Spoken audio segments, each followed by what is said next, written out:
পদত্যাগ করতে হবে। একই সাথে বিএসএফ কর্তৃক যে বাংলাদেশি নাগরিকদের হত্যা করেছে এবং সর্বশেষ ওসমান হাদির হত্যার কাণ্ডের সাথে যারা হত্যার উদ্দেশ্যে যারা শ্যুট করেছে সে অপরাধী এখন যদি ভারতে থেকে থাকে এই ফয়সাল করিম মাসুদ এবং আলমগীরকে আগামী 72 ঘন্টার মধ্যে যদি বাংলাদেশে প্রেরণ করতে ব্যর্থ হয় তাহলে আগামী 72 ঘন্টার পরবর্তীতে বাংলাদেশ থেকে ভারতীয় দূতাবাস বন্ধ করা হবে। তৃতীয়ত হচ্ছে জাতীয় পার্টির রাজনৈতিক কর্মকাণ্ড নিষিদ্ধ করে আগামী ত্রয়োদশ জাতীয় সংসদ নির্বাচনে যেন জাতীয় পার্টি অংশগ্রহণ করতে না পারে সেই পরিপত্র নির্বাচন কমিশনকে দিতে হবে।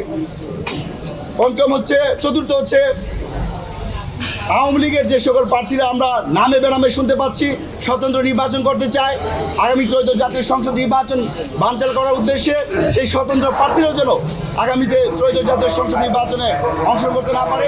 পঞ্চম হচ্ছে গত 31শে আগস্ট বিপিনুর হক মুনসহ আমাদের উপর যে সেনাবাহিনী পুলিশের সদস্যরা হামলা করেছে সেই পুলিশ সেনাবাহিনীর সদস্যকে চিহ্নিত করে তাদেরকে অনতিবিলম্বেই শাস্তির মুখোমুখি করতে হবে। ধন্যবাদ।